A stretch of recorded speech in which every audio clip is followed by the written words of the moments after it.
Okay, this is with the latest prototype. You folks call it prototype number 2. This is about really the 4th one that you've sent me. But this is the 2nd one with the total enclosure design. And this has the foam windscreen from WindTech on it. And it's closed up at the very back, sealed up good. The only thing coming out of it is the one cord leading off the line output to the amplifier. And what I'm hearing here is just the normal sounds of the wind. This isn't the kind of rumbling that we get across microphone grids or foam wind covers or anything like that. Folks, this design I think is a hit. I think this one is about as ready for market as it's going to go. Okay, I'm going to take that little foam windscreen from WindTech off, and let's see what difference it makes in this wind.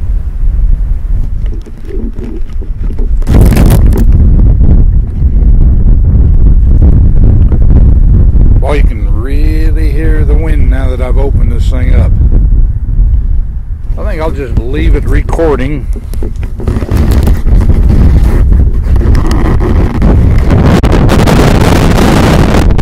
Now there's some wind.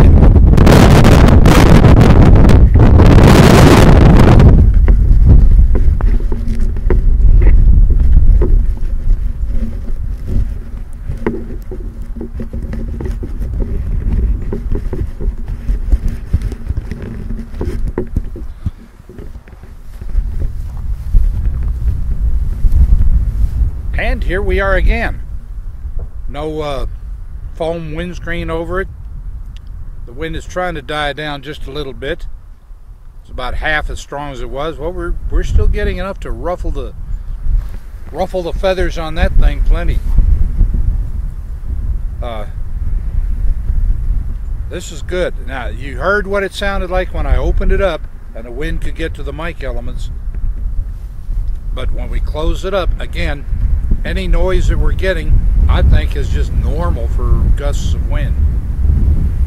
If I were out doing a narrative, something on hunting or something like that, I had a couple of people discussing the blind that they were going to use or the tracking. I would want this sound. To me, it sounds completely natural. If I didn't want this sound, then what I would have to do is find a way to get the mic in a lot closer to the people and turn the gain down so it didn't pick up as much of the normal wind sounds that we're hearing right now.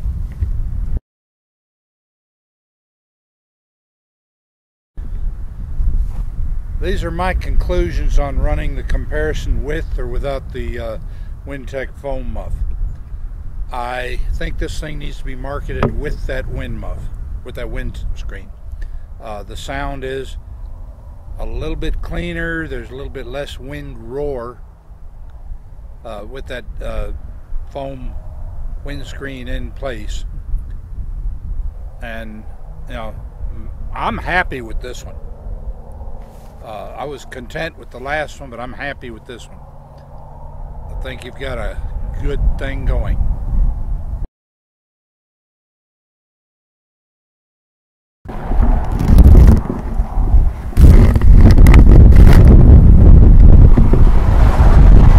There's the little WindTech foam windscreen in place.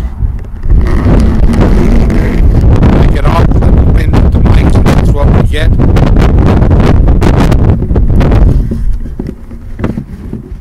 Close it up with no foam. Okay, there we go with no foam windscreen. I've got it in my fingers here. This isn't bad.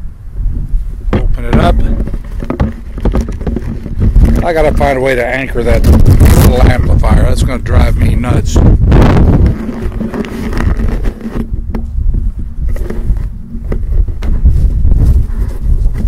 have to stretch the fur wind muff over that foam and pull it tight. It is a tight fit, but really it's a good thing that it is.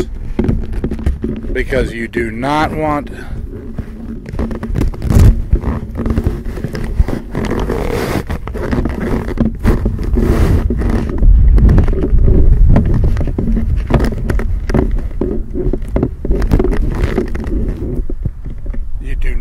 the wind causing the this part of the wind muff to be scraping and sliding against the foam. So the tight fit is definitely a plus. Okay, this kind of concludes it. Cut.